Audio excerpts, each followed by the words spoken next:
This is Bustin Loose Baseball with Grant and Danny.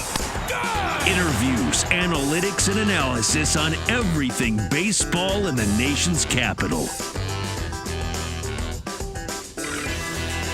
Guess who's back? Your friends, Grant and Danny from Bustin Loose Baseball. You can watch us now on YouTube. We are on video. Of course, wherever you get your audio, the Bustin Loose Baseball podcast will be available. Please subscribe. Please spread the word. We will be here all season long breaking down the Washington Nationals with the addition of now being able to see Danny in high definition. What's up, Danny? What do you say, my friend? I am excited to talk about baseball on video. I'll have to put clothes on this time when we start doing this podcast more regularly as we kind of get into the swing of things. Terrible dad pun by me when I just said swing, talking about baseball. But good to go, man. Spring training well underway, and the roster's starting to take shape. Yes, it absolutely is. Lots to get into on this first podcast today. We should let people know we interviewed Josiah Gray. It's a really good conversation. Very, very smart. Very, very nerdy from a baseball standpoint. We got into a bunch of analytical things with him and some of the numbers that he cares about and doesn't. And basically, he was in the lab building pitches over the course of the offseason as he's now going to try to throw a cutter. So I think that's must listen. It's really good. You will hear it at the end of this podcast. So make sure you stay tuned for that. But there's a lot to catch up on, kind of a state of the union here on the Nationals as we're midway through spring training, World Baseball Classic going on. Let's get into first just some news and notes things, and then we'll take a deep dive into the roster. Joey Meneses, 2 home runs for Mexico against Team USA the other night. That's good and bad because I don't like when people homer against Team USA. They bounced back, obviously, in a big way offensively since. But Meneses, the epicenter of the baseball world for a night. This is a guy who was toiling in the minor leagues, Danny, who couldn't get an opportunity, came up and played at an MVP level for a couple of months, outperformed Juan Soto in some ways. Post-Soto trade, it was amazing. And then for at least one night with some of the biggest stars in baseball on the field, he was the most radiantly shining of them all. What a cool moment for him, and the hits keep on coming. There's a chance maybe that Joey Meneses is going to be a good offensive player for this team this year. There's no other way to describe it, where Nats fans, I think, and people around baseball are kind of going, is Joey Meneses a thing? Last year was fun. Really, really cool. I mean, you know this. I mean, how many flashes in the pan have you seen it coming up and having a great September, or some kind of brief moment in time where they can't get out, and next thing you know, they're back down in AAA.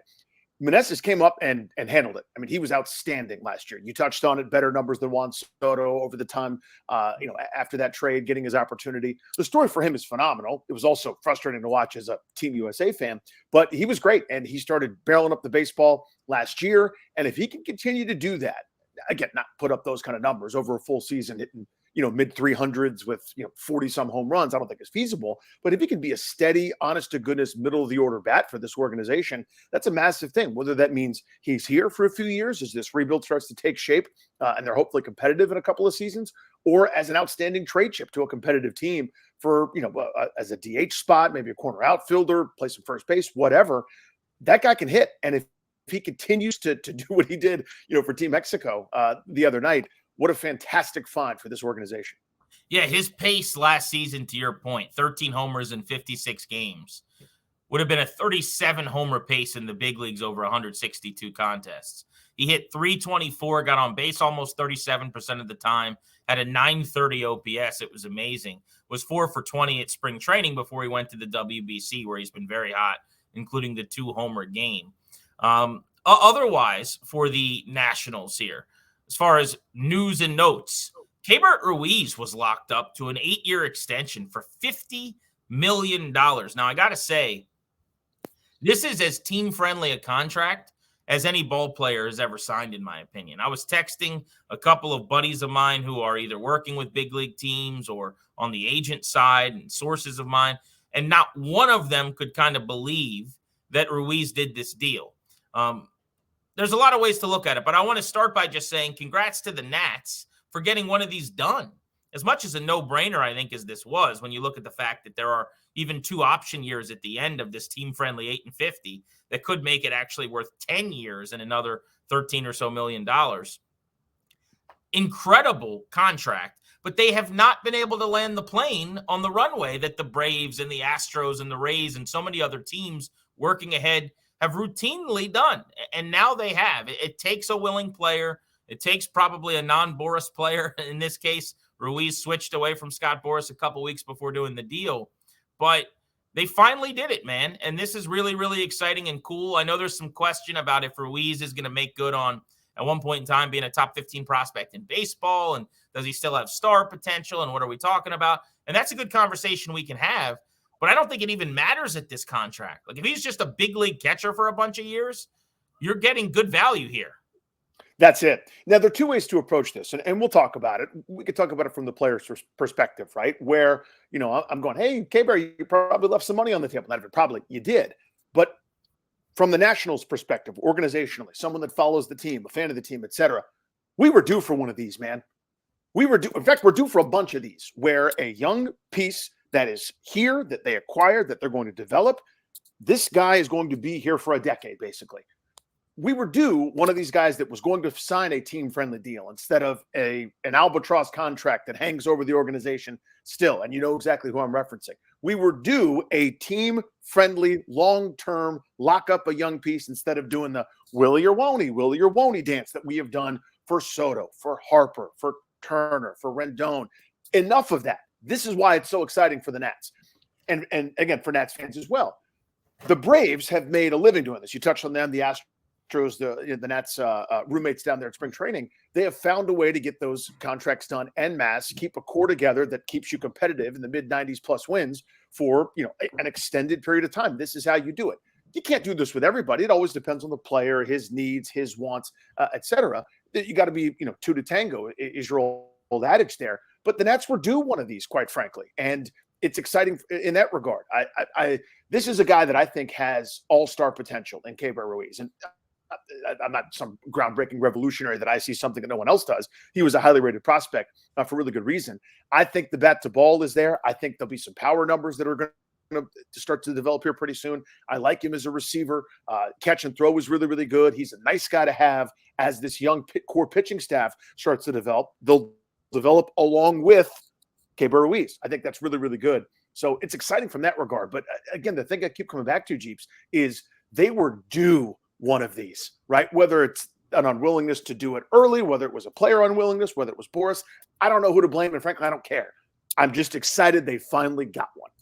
Yeah, a couple of things to kind of follow up on there. I mean, you're absolutely right that he's got back to ball skills that are really intriguing. And if you're a team, what you're looking for in projecting offensively is hit tool, which he has, right? This is a guy that doesn't swing and miss a whole lot. Like, that's a trait. That's a skill. That's very, very rare at any position for a young player. And Keibert Ruiz at 24 years old is very much a young player. For a switch hitter to have a swing that seems to always be that locked in and to make the contact that he does is a really valuable thing, right? We're talking about a whiff percentage last season at the 94th percentile in baseball. A strikeout percentage, 97th percentile. He doesn't swing and miss. He doesn't strike out. Because he put so many balls in play, he was unlucky last year with a 251 batting average, but his expecting batting average was 91st percentile, right? So those are traits. Those are things that if you are a team kind of diving into Ruiz's season last year, you're expecting a lot more offense. You're expecting a lot more boom, so to speak, as he continues to thicken up and hit for power.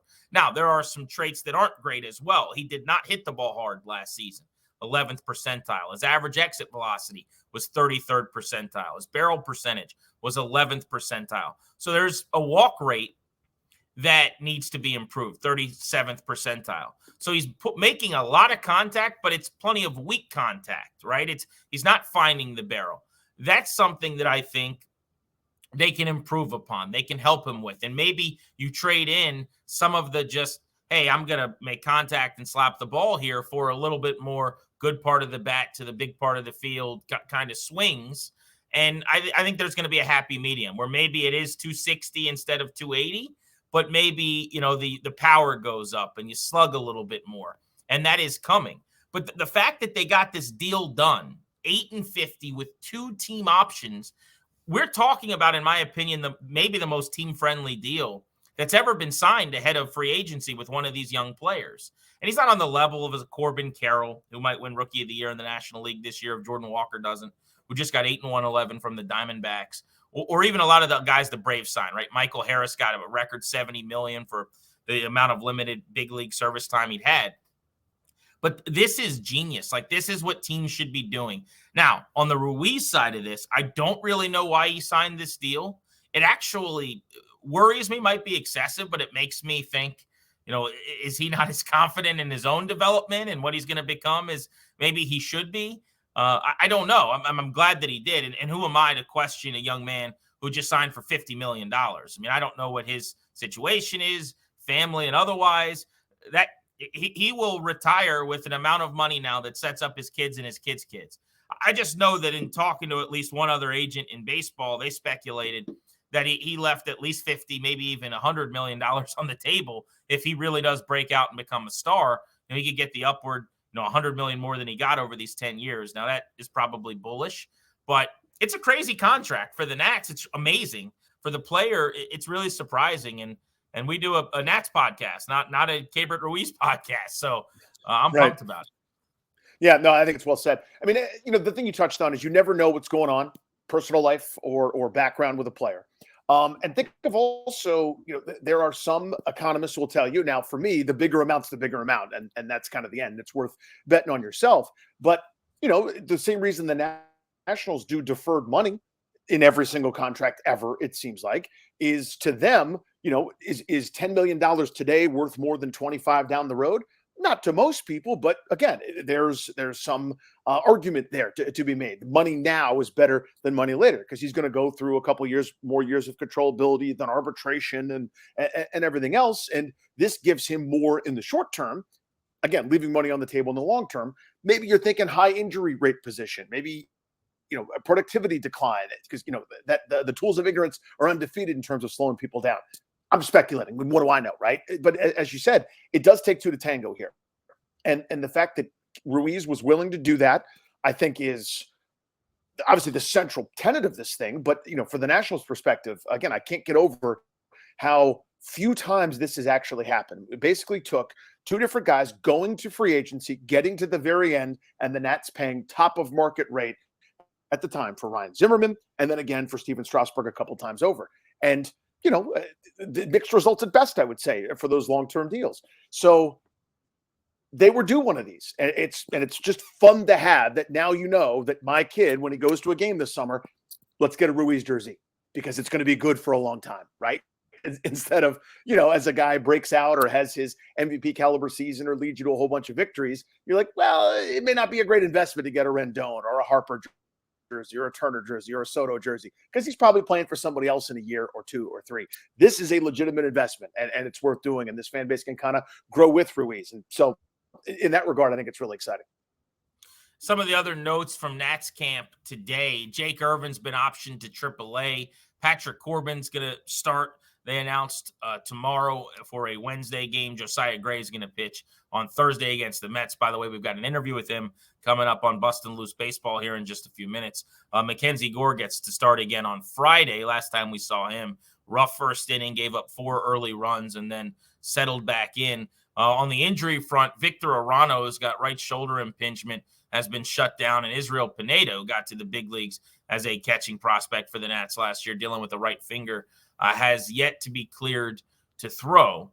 We can get to some of the roster decisions that have been made also over the last 24 hours. Jackson Rutledge sent down to AA, most notably, where hopefully now the former first-round pick will have a chance to work his way to the major leagues, throwing hard, probably out of the bullpen, I would guess, this season at the major league level. But, he's going to be a starter in the minors, and the hope is maybe eventually can start at the big league level as well. I think the intrigue, if we're looking at the roster first, has to be in the rotation, because that's where you've got Mackenzie Gore, who will make his Nationals debut, first trip through the rotation this year.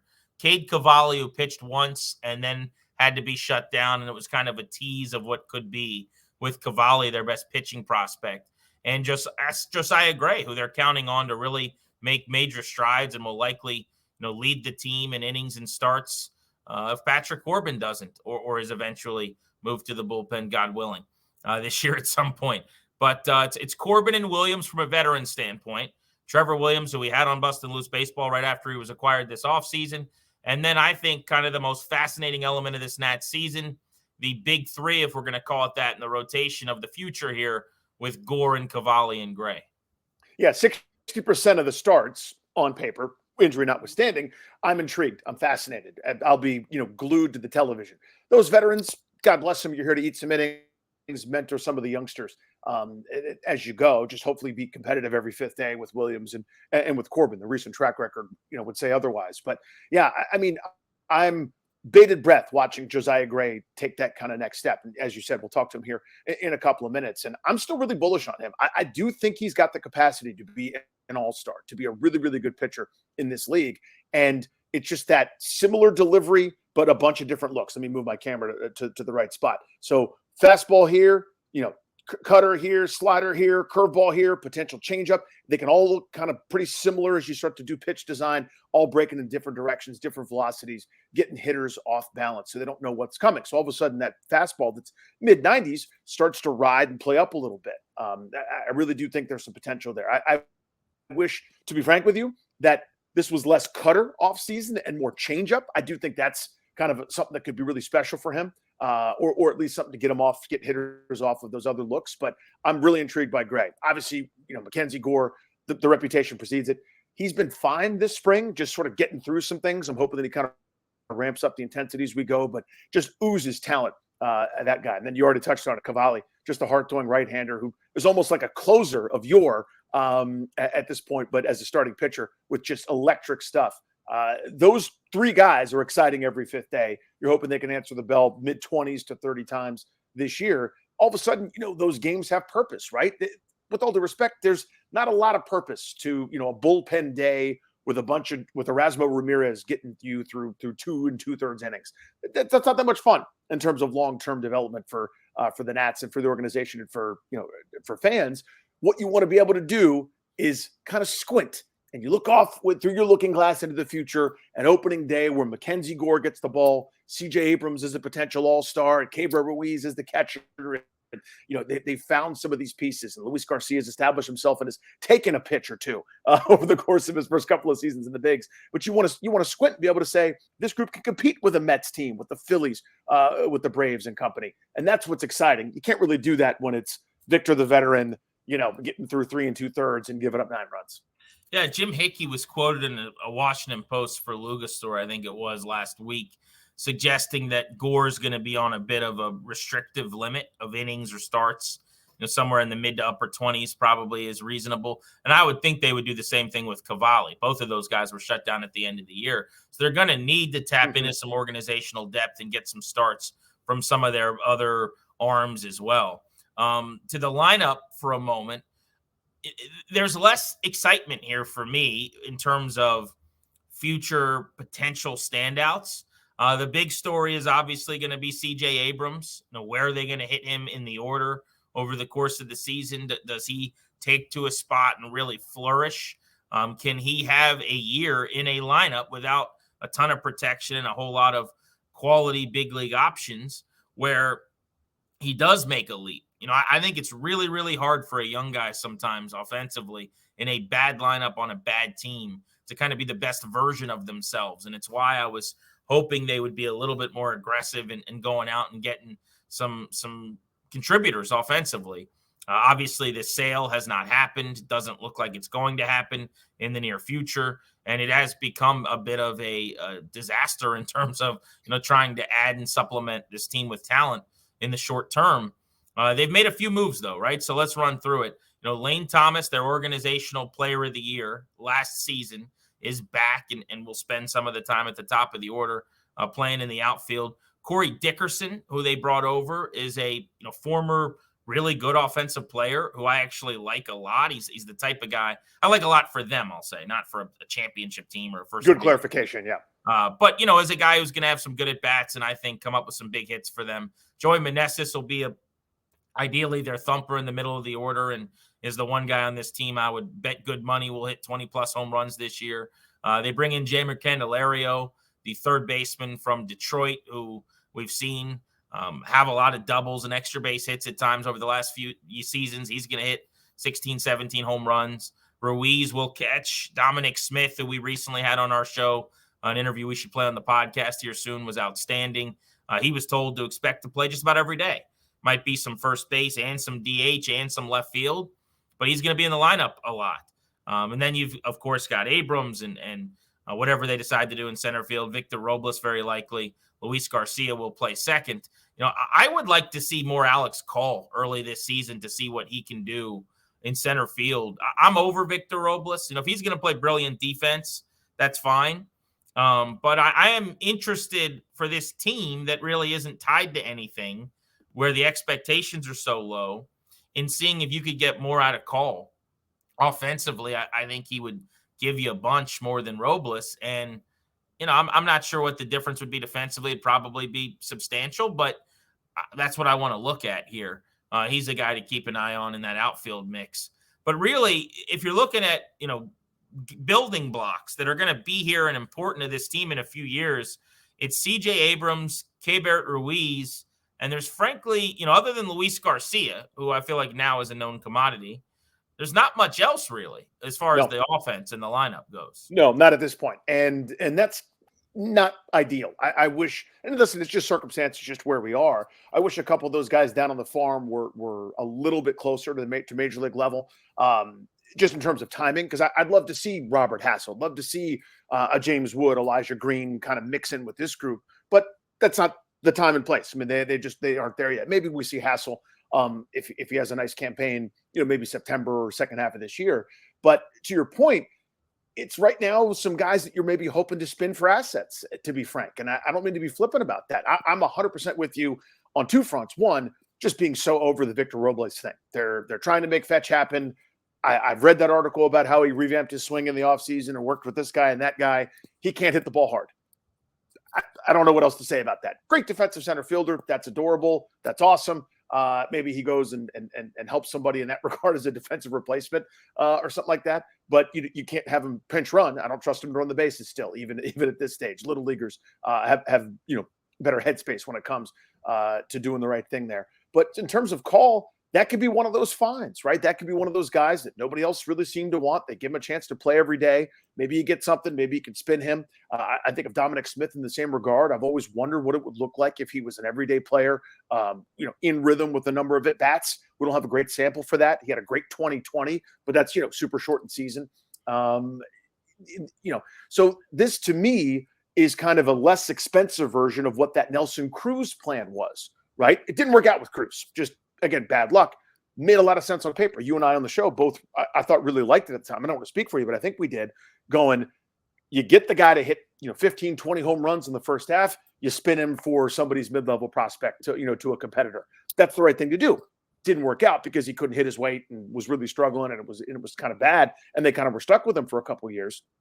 But that's the idea here with the Dickersons, with the Dom Smiths, with some of these younger guys. You're trying to find something. Maybe they're part of the next wave here over the next couple of years. Thinking of Call, who's still in his 20s. But, to me, the future are the three guys you mentioned, and then dudes that we have to, go to minor league baseball stat windows to find how they're doing.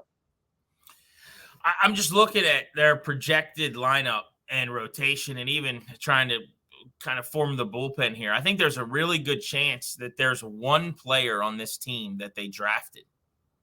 One. And that's Cade Cavalli, right? Because Lane Thomas was acquired via trade. They signed Dickerson in free agency. They claimed Joey Meneses, minor league free agency. Candelario, free agent. Keibert Ruiz acquired via the trade with Scherzer and Turner deal. Dominic Smith, free agency. CJ Abrams, they acquired in the Soto deal. Robles and Garcia were amateur free agents out of the Dominican. So I guess you could say they're homegrown, if you wanted to clarify, but not drafted. Riley Adams, trade with the Blue Jays at the deadline before the Soto deal. So 2 years ago. Ildemaro Vargas, who's going to be on their bench, a switch hitter, was a free agent from the Cubs. Alex Call, waivers from Cleveland.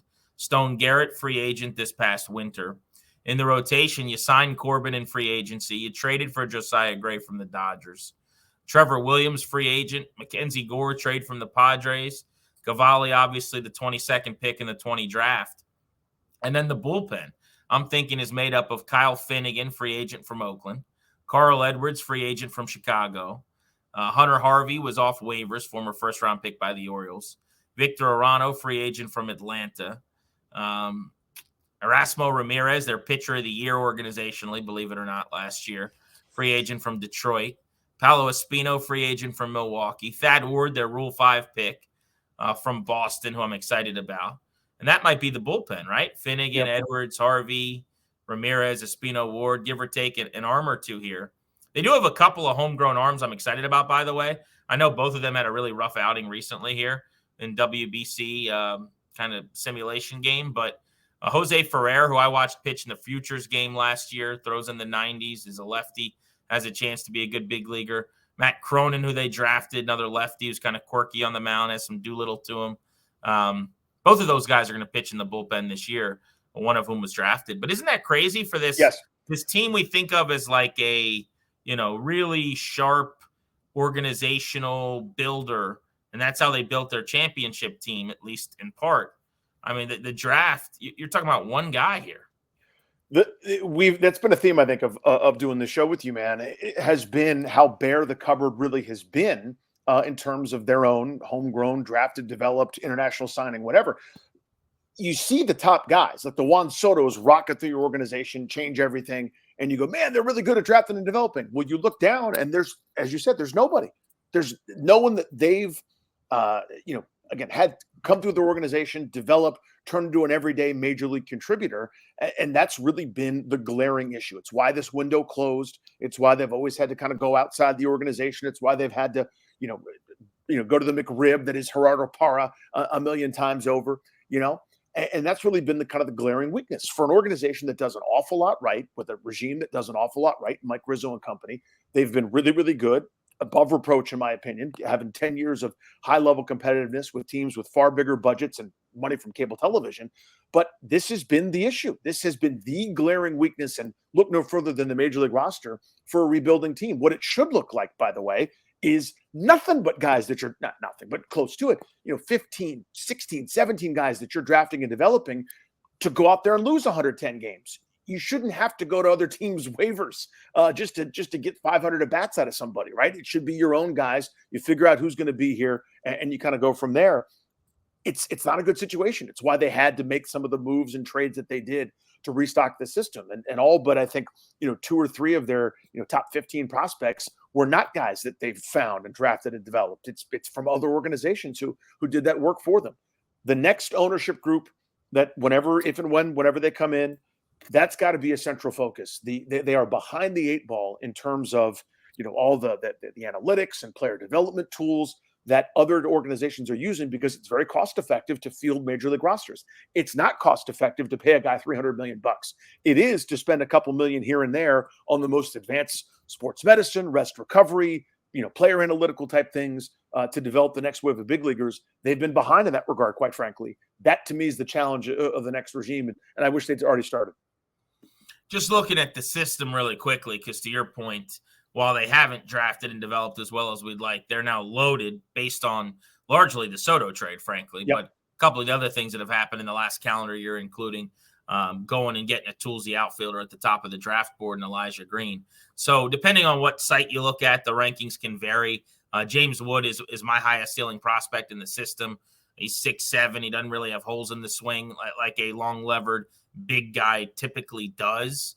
Left-handed bat, having watched him in Fredericksburg last year, immensely long strides. I mean, it's really unique, right? There are some unicorn-type vibes in terms of the size and how he moves.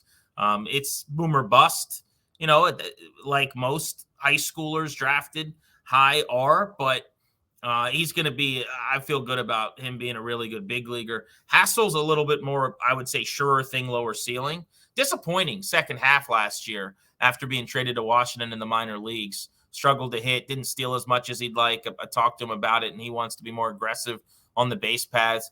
Could be like a 280 hitter with 20 homers and 20 steals in the majors.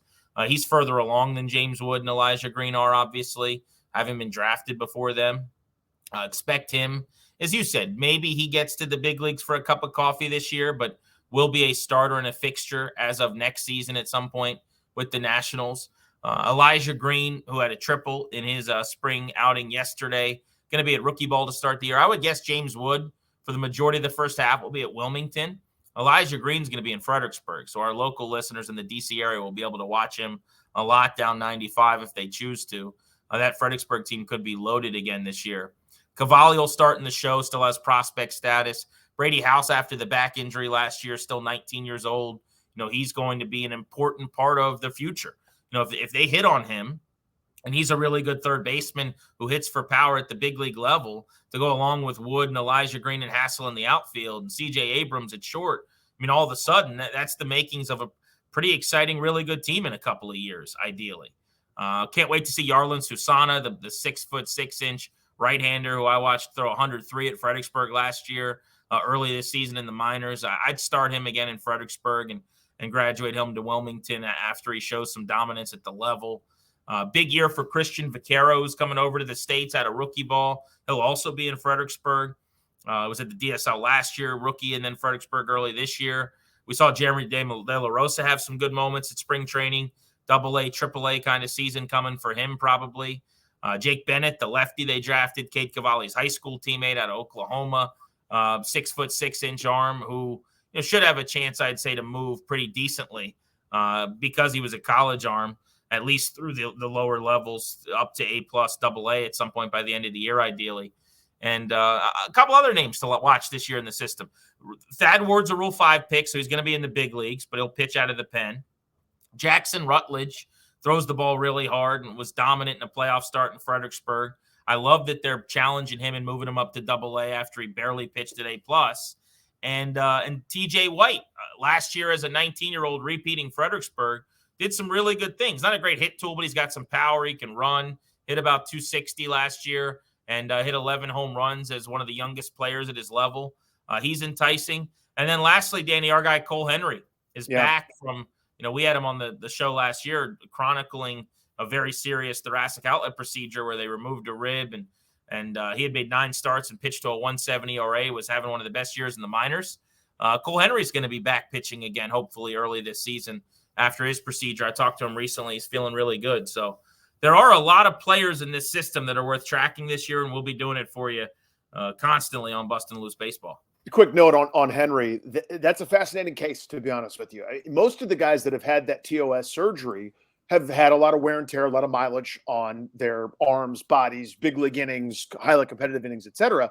Henry's obviously still only in his early 20s, I think 23 or 24 this year. If he's able to kind of come back for that and have an impact and have a career, that would be a major, major development. There aren't a lot of guys that have been able to do that coming back from that surgery. So great dude, someone I am absolutely rooting for all of them. Obviously they're Nationals, but maybe sort of a special a verbal nod to Cole Henry. Hoping he comes back and has a good, at least semblance of a season as a building block for the future. Let's let people hear our interview with Josiah Gray. We caught up with the young starting pitcher going into his second full major league season here in D.C. It was a great conversation from camp. Grant and Danny welcoming you back on 106.7 The Fan, and we are joined by Josiah Gray, who's getting ready for his second full year in the show, his second full year with the Nationals. The 25-year-old New York native is now an old veteran in the major leagues, bunch of innings under his belt. Josiah, good to talk to you again. How are you? I'm good. Camp's been great. Everyone's feeling good. Everyone's healthy. A lot of new faces, but, we're all excited to get out there and just get the ball rolling. Tell me about the cutter. It's new. It sounds fun. It's exciting. How do you make sure that it differentiates in terms of movement, plane, break from the slider, other breaking stuff? And it's not something that you end up falling in love with where it's like, oh, this is so new and fresh, but your repertoire is pretty damn good too. Got you in the major leagues.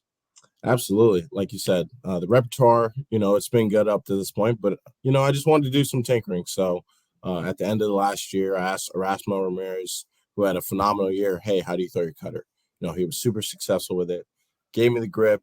Once I started my off-season throwing program, started throwing it, threw it in pens, and it honestly wasn't great. It was more so because my game intensity wasn't there yet. So just continue to throw it, and was throwing it against hitters in late January. And then when I got to camp in February, and they're like, hey, this pitch like has some real characteristics to it. It can be really solid. So I've just been throwing it ever since, and it's been a really good weapon thus far. And I'm really excited with the progressions I made with it already, and where it's going to be a month from now and at the end of the year, and so on and so forth.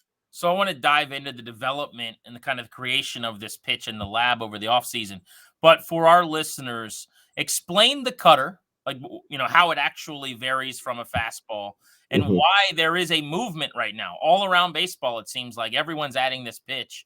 Why? Yeah, I think honestly, in my retrospect, as I was progressing through the minor leagues, it was more four-seam fastball at the top of the zone with high vertical break. That's going to miss bats. But as you see in the major league level, that hasn't boded very well for me as well. So just trying to adjust. So having a cutter, it can neutralize lefties. It neutralizes opposite hand hitters just because it has that late movement. It's hard.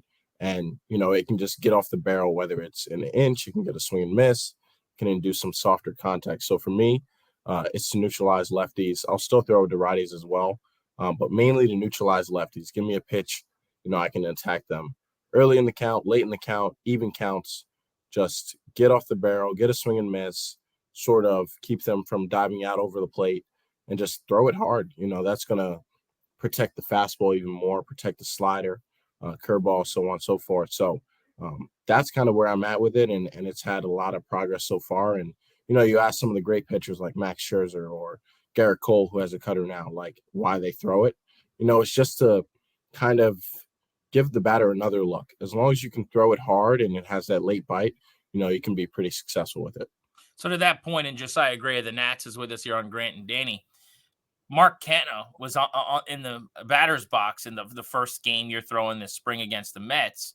And he looked at you kind of funny after you threw a cutter because he's seen you, right? Yeah. He's like, okay, I didn't know he had that. And then there's this viral video where he's walking back to the dugout and he stops Francisco Lindor and like talks to him in his ear hole, pretty clearly saying, hey, dude's got a cutter now. So just to your point, like this is something that hitters have to be prepared for. I thought that video was really cool. I also really enjoy the process of building pitches. So it used to be, hey, Mariano Rivera throws a cutter. We worked on it in the outfield. I used it in the game. Now we've got TrackMan, right? We've got Rapsodo. So I saw a story about you were throwing at West Palm, and you'd step off the mound in your bullpen session, and you'd go over to the laptop. I mean, you tell me what you're looking at. Is it break? Is it movement? You're essentially able with numbers now to say, okay, I didn't love that. Let me change the grip by a quarter inch, whatever it is, until you get the movement that you want. Like 20 years ago, that wasn't possible. You're literally building pitches in a lab. It's so cool. Yeah, that exactly. Like I couldn't have said it better myself. Like it's more or less you have that instant feedback. So, say I throw a cutter and, I really get around it like my slider and, it's not the same velocity I'm looking for. Like I can see that instantly. So in throwing my pens, I want my cutter in a certain range and I want my slider in a certain range to make sure that they don't blend, because I want to keep my slider knowing how effective it has been at the major league level these past 2 years. So keeping that, but then adding, throwing the cutter hard, that's goal number one. And then keeping, it more or less on that straight line with a little late sweep.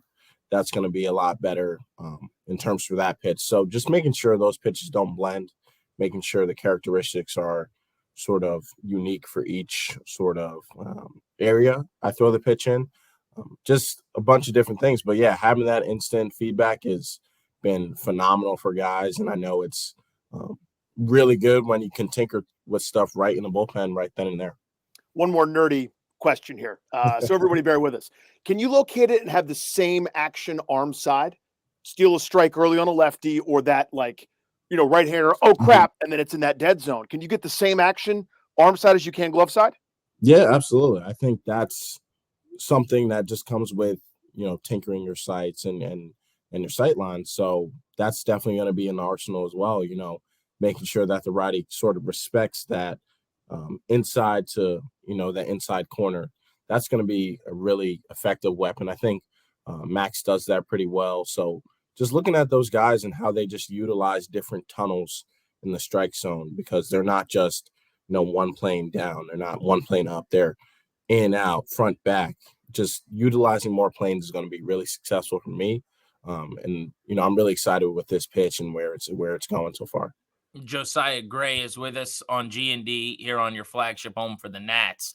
So you referenced earlier in the interview, you said something like, I've gotten to the big leagues and you can see it hasn't worked. And that tells me that you aren't content with your performance to this point. I mean, you have flashed. Like, there's outings where I'll watch you for 6 innings with 8 punchies and you're just nails. And at the end of the year, you look up and you see the ERA is 5 or what have you, and it doesn't really compute, right? It doesn't make sense. But the issue, and this, has been home run rate, where you gave up more homers than anyone, which is why we're talking about the cutter and adding a pitch. But I'm curious just what you found as you dive into that a little bit. Because that's something, like, we had Max on the show every week for 3 years, and Max he'd give up, 3 hits to start and 2 might be homers. It just so happened they were solo shots. So that's not necessarily indicative of not being good, but it's something that's got to be fixed if they're crooked numbered homers. So what's your plan of attack there? Yeah, I mean, it's kind of multi-layered, but there's some luck components to it. I've gotten really unlucky in terms of my fly ball to home run rate. That's unexpected, because I've always been a fly ball pitcher from the time I got into pro ball to now. I'm still going to remain a fly ball pitcher. It's just a matter of the quality of contact with those fly balls, and then also command of things. Like, a lot of the times when I was giving up home runs the past 2 years, it was fat part of the plate. Say I'd be, they ambush me in 0-0 counts, or, I'm trying to be too fine with 2 strikes or an even count and I miss a location. So just looking at those things, like, how can I get that much better, whether it's adding a new pitch, whether it's adding, a 2-seam sinker fastball, those sorts of things. But yeah, it's definitely, it takes a second to really understand it, because, in 2021, my debut year, I was like, okay, like, my fastball got me here, and, I'm going to ride it out. They're hitting it, but I'm going to continue to throw it. And then last year, it was like, man, they're really getting to this pitch. So, like, how do I still utilize it, but how do I utilize it in better counts and with better command, those sorts of things. And I think that's just the progression of becoming an established big leaguer, is tinkering and modifying things on the go, because like you said, you can look up and, it'd be a flash of 6 innings with 9 punchies and, propelling the team to win. But there can be outings where I have, 3 innings, 6 runs, 2 home runs, and, the team has no chance. So minimizing those kind of outings, minimizing the blowouts, the eruption outings with 4 walks, those sort of things, like, that's going to be a really big, marker of my success. How establishing those things and kind of limiting them is going to be, as simple as I can say it, is going to be really big for my success this year and years forward. Josiah, you can see me here on video. I'm old and pudgy, and I wasn't even that good to begin with, but I had some really good teammates over the years. I played a couple seasons of travel ball with Mark Teixeira, who was a really good big leaguer, obviously. Right. And my question to you is about goal setting. I was fascinated by it, because I wanted to do everything he did. I just didn't have the ability or drive or mentality or anything positive. But anyway, he was I want to do a little bit more each day, and then I'll look up at the end and feel pretty good about it. Are you a kind of tunnel vision, a little bit of a grind every day, or you light at the end of the tunnel, I want to look back in 20 years kind of a guy? Like, how do you approach it? Yeah, I'm very much every day. Each day I want to, implement a certain plan. This is what I want to get done each day, whether it's feel good with this pitch or, just warm up a little differently, see how my body reacts. Like, every day is very important for me. So leading up to starts, I don't like to say, here's what it's going to look like 5 years from now. I want to stay present in the moment and make sure that I'm doing everything I can in that moment to prepare me for my next start. Whether the start is good or bad, I just want to know that I'm prepared and I've done everything up to that moment to prepare me. The results are going to be the results, but I want to make sure that I'm, fully equipped and fully prepared, whether it's mentally, physically, emotionally, just to go out there and, put the best foot forward and put the team in a position to win. Josiah Gray with us here on Grant and Danny. I'm not just saying this because you're on with us. I really believe this. When you first came to Washington, Grant and I were talking about the acquisition, Mhm. and I really believe this. I'm not just saying this. I think you can be a star in this league. Thank you. I think you can be an all-star. I think you can be a top of the rotation stud. Absolutely. Is that something that you're conscious of, working towards? Just kind of give me the mentality there. Absolutely. That's something you grind for every day. Like, like I just said, it's that daily grind. You want to be an all-star. You want to be a Hall of Famer at the end of the day. You want to, propel the team to a lot of wins and, get to the playoffs and win a lot of games. So I definitely want to do that. And I definitely see that for myself. It's just a matter of that daily grind. How am I getting better? How am I, minimizing, let's say I'm going to throw a stat out there. How am I minimizing, my out of zone rate to lefties?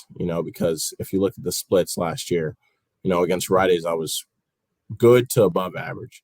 Against lefties, I was below average to average, depending on what stat you look at. Like, how do I, skew that more towards the middle for both? How am I good to above average against both sides? Something as simple as, working with command and targeting, sort of where am I putting the catcher, those sort of things. Like, as simple as it can be, I think those things are going to, take my career from here to here and so on and so forth. And that's when we get from, we don't know if this guy's going to be, what we dreamed of him being, to being like, man, this guy can be an all-star, so on and so forth. So it's just that daily grind. But yeah, like, I want to be able to, fulfill every fan's, expectations. I want to fulfill my own expectations, because that's what's gotten me to this point. And I know that as I continue to grind and go out there every day, as long as I'm putting my best foot forward, everything's going to work out for me.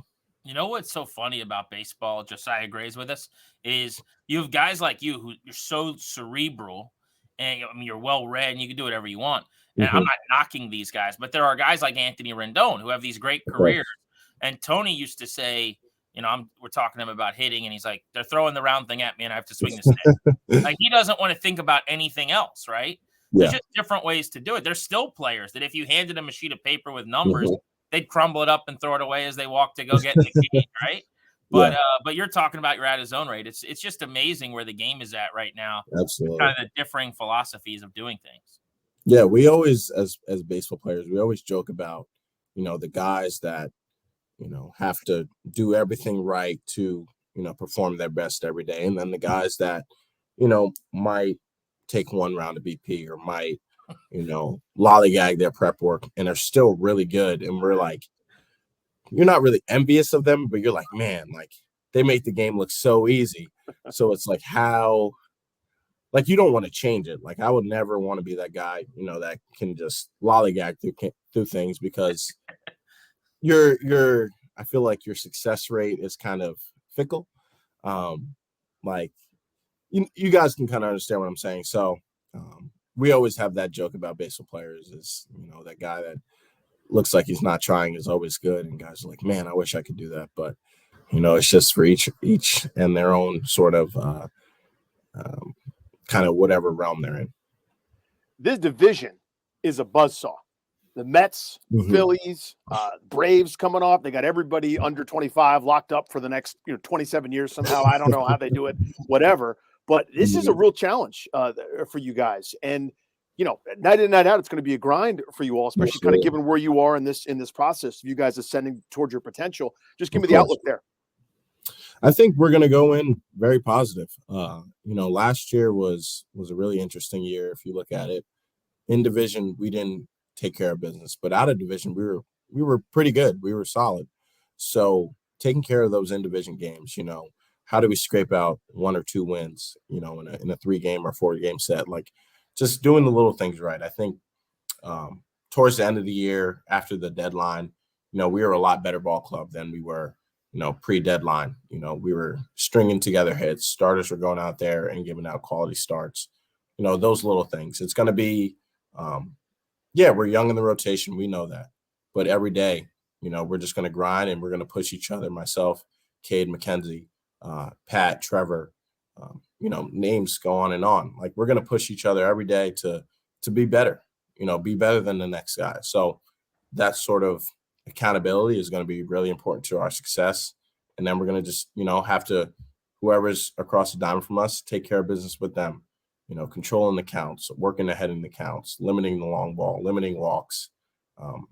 Defensively, we're a lot better defensively with CJ up the middle and Luis and Candelario, Keyboom at third, Don Smith at first. A lot of guys are going to, be in there for us and just give their all. So I think we're going to be really, really good, and we're going to, give our all every game.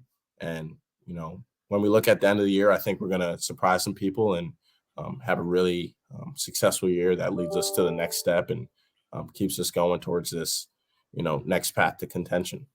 Josiah, there's 3 main rule changes you're dealing with this year on the mound: pitch clock, no shift behind you, and how many times and when you can throw over, essentially. Mm-hmm. So you've got to sign one of those, you've got to trade one of those, and you've got to cut one of those. Okay.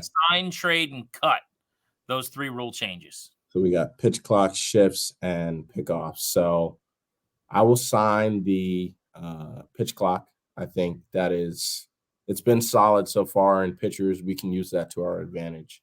The early returns have been pretty solid from our end. Just, we can be in control of the bat depending how you use it. I would trade the shifts. I think it's solid, but that's probably like a big data sort of thing, like over the course of 3 months, like how our batting average is looking, how our WOBA's looking, those sort of things. Like that's probably a big data thing. So you kind of have to wait to see how that looks. I get so steamed up that Josiah Gray's dropping WOBA. I started sweating a little bit right now. Yeah. I got a little. I'm perspiring. Woo! Yeah. Oh yeah, we know this stuff. And then I would cut what's the last one? Pickoffs. Oh, the pickoffs. I think that's going to be another interesting one. I remember seeing a video a few days ago of a guy. He already picked up twice, and then on the third one, the runner got a big lead. And I don't know if he saw the runner, but he didn't pick off because you have that third one as long as you pick him off. So I don't know if runners are going to utilize that more, but that's going to be an interesting one. But the stolen base rate in spring training right now is better than Ricky Henderson's career stolen base rate. All right. That's pretty good, by the way. That's not quite dudes like me that are like big fat guys that are just like hobbling over out of breath, but it's not Ricky Henderson. All right. Yeah. So it's somewhere between Ricky Henderson and me, and dudes are getting in at a better rate than he got in. So we'll see. That's going to be that's going to be sort of like that's going to be against us pitchers. We're going to have to control the run game a little bit better, just keep guys off base, and, we can partly not have to deal with that. But that's going to be something I think we use to our advantage here with the Nationals. We got CJ, we got Luis, we got Lane, Vic. Those guys are going to have, a lot of double-digit stolen bases if, we're going to use those rules just like everyone does. Josiah, this was a pleasure, man. Great to catch up with you, and continued success, buddy. Appreciate it. Thank you, guys. Thank you for having me. All the best. Have a great season. Josiah Gray of the Nationals here on Grant and Danny. Josiah Gray of the Nationals on Bustin Loose Baseball. That'll do it for our first episode of season 2, so to speak, here as we get back underway, the start of a brand new campaign. Looking forward to another year of Bustin Loose Baseball, Danny. We need people to come along for the ride, though. Wherever you get your podcasts, go there. Bustin Loose Baseball. Like, review, subscribe. If you are nice to us on a review, we are pandering here. We'll read it out loud and give you a shout out and say nice things about you. That's how we do it here on this program. And you can see our fat faces if you like. You can check us out on YouTube as well. We'll be talking baseball all season long. Try to give you a bunch of different perspectives, right? We can talk some minors. Prospects here are going to be a big theme, obviously, with the Nationals all season long. What's going on at the big league club, contracts, futures, good things, bad things, everything in between. We just love breaking down the Nationals in a really, really nerdy way, and hopefully you guys dig it too. If you do want to watch the show, including Josiah Gray, who was on cam for our interview, 1067 The Fan at YouTube is how you can do that. That's the 1067 The Fan YouTube page, as Danny mentioned. Thanks for listening. We are back next week with a brand new Bustin Loose Baseball.